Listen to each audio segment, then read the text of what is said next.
What's going on, everyone? This is Mitch with SC Weather. Hope y'all made it safely through the overnight hours as the line of storms made its way through Louisiana, parts of Arkansas, Mississippi, and Alabama. And it's still ongoing in Alabama and getting into Georgia now. It's definitely kind of slowed down as it's kind of splitting apart. One part of it is going more east, the other is kind of dragging south and hitting the panhandle of Florida right now. But as of now, I haven't heard of any significant damage. I saw a video from a storm chaser on social media of a pretty large tornado in parts of Mississippi last night. I can't remember the area or the town, so I'm sure we'll hear damage reports from that area. I haven't heard of any fatalities or anything right now. That might change as it's an overnight thing that occurred. But thankfully, haven't heard anything like that. So what we're going to talk about in this video, we're going to move forward into today.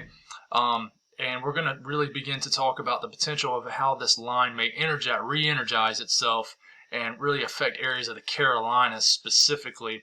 And an interesting feature called a mesolow that's showing up on some of the short-range models. You know, it's going to be hard to predict something like that, but when you have a mesolow, there's potential for some very severe weather associated with these. You know, there's a tornado threat with them. There's a big-time area of damaging winds that can occur with them. So we'll talk about that, what it's showing, what's the chances of that happening, what kind of severe weather to expect. But I can tell you, likely this afternoon, especially the central areas of the Carolinas, points east, is really going to experience some active weather this afternoon. So be weather aware. If you got outdoor activities, I don't know if it's the best day for it, but we're going to break it all down. If you guys have not subscribed, please do. Great way to support me. Growth has been very, very slow, and that's okay. I kind of anticipated this through this time of the year. But like the video if you like it. Thank y'all for tuning in this morning. So let's get going with this. So the Storm Prediction Center, let's reload this because I lost internet briefly, but here we go. We got it popping up right here. Big area of marginal risk goes all the way up into the Ohio Valley. But really what we got here is the slight and enhanced risk. And that's really kind of for right now as this line of storms is really beginning to get into this area. But I wouldn't be surprised that the slight risk gets bumped up into South Carolina, North Carolina, especially from the latest HRRR model. It is really showing a more energized kind of day to day where this line of storms can really get its act together. I don't know if it's going to be a line of storms, but a more dangerous situation is if we can get individual storms to develop, supercells to develop ahead of the main energy. So we're going to watch to see what happens. But right now, radar scope, this is kind of what we got going on here. You got this system right here kind of moving. Let me get this out the way real quick. All right, it's about to get into motion here. Here we go. And this is kind of what we got going on here in Florida. This is a pretty intense area of the line moving and tracking down the panhandle of Florida. There is large hail with this. I'm not seeing a lot of reports probably because people are still getting up. But you flip it to the Atlanta radar here, and this is kind of the part of the line that's going to be moving more east into the Carolinas if it would pop up here. And you notice it doesn't look very intense. You don't see a lot of lightning. It's mainly just a lot of heavy rain, but this is going to reform here as it gets into the Carolinas. It's not moving super fast anymore, so we're going to watch to see how this redevelops here as it moves more into the later morning hours. You get into the early afternoon hours, you get more daytime heating. This is going to intensify as it moves into this area. So it's going to impact any daily activities, any sports activities. It's kind of hard to predict when the worst is going to be when, but we're going to try to get an idea here. Here's an outside view of the entire system. Here's the squall line moving through the panhandle of Florida. This thing's going to go all the way to Florida. It's going to be kind of one of them squall lines where if you're in Tampa, the line of storms is going to come off the ocean inland. So you're going to see this thing coming in off the Gulf. But here it goes. Here comes this line re-energizing as you get into the mid-afternoon hours here in the Carolinas. But look at these rogue cells, and we'll get a little bit closer look here. We can actually get a little bit closer look right now. Let's fast forward to this. Look at these little rogue cells that kind of renegade cells that kind of pop up here in the upstate of South Carolina, Piedmont, North Carolina. You have to watch out for these for a quick spin up for large hail ahead of the main energy that's trying to form.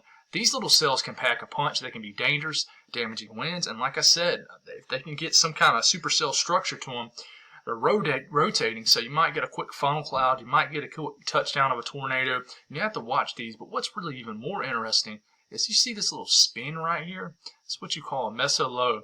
And if that gets going, it shows it rocking through the upstate of South Carolina. Whoever gets hit by this is going to get some nasty weather. Talking about damaging winds. But even look here in Columbia, you have a line moving through, and this is the line that's trying to re-energize as it's getting going. And then you get this little feature that kind of tail whips through the Midlands. Now, it's hard to know if the HRRR model is showing us exactly what's going to happen. These models aren't meant to do that, but it's trying to give us an idea. And this is the latest model run, and this looks pretty intense. This looks like a very active afternoon, evening for the Carolinas. So many baseball games going on in the Carolinas. I don't know about this. This might really affect it. So you look here, you look at dew points. The dew points are going to be in the 60s. Another kind of humid day, kind of like yesterday here in the Carolinas. There's going to be some juice to the atmosphere, which aids in the storm development. And look at temperatures. This is a big deal too. As you're getting into the early afternoon hours, you got temperatures spiking into the upper 70s to low 80s. So you notice the daytime heating gets going just ahead of the line of storms, which is right around in here. Cape builds to maybe around the 1,500 to 2,000 joules per kilogram. Surface Cape builds here, so there's enough convective energy in the atmosphere to really get this going here.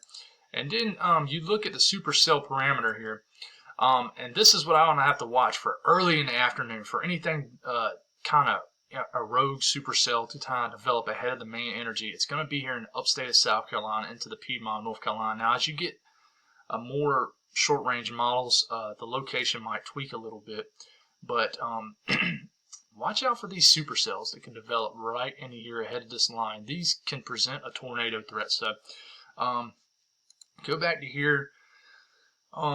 This is very active. It's a very active look. It's showing a little bit more active than it was yesterday or overnight. It's trending more active. Actually, the more slower the line moves into the area, the more dangerous I think our severe weather will be here in the Carolinas for sure. And this thing's just now getting into Georgia, and it's not like booking it or anything. It's not moving at a very fast speed. So it's going to give the chance for the Carolinas to get that sun out for it to destabilize the atmosphere. And most people who don't know a lot about weather kind of know that part. When you can just feel it in the air when you know you're going to have a stormy afternoon. But you already have some, I think we have some like showers beginning to pop up here in South Carolina. Some real isolated downpours are already beginning to develop here. So that just tells you there that, there's already some juice to the atmosphere. So some people are already getting some heavy rain this morning. So that's all I got, guys. I'll keep y'all updated. I might be out in the field today, checking out some storms, but especially if it looks like this will be an impressive look. But stay safe, stay weather aware. These things can sneak up on you quick, and definitely be weather aware. Y'all have a great and safe day.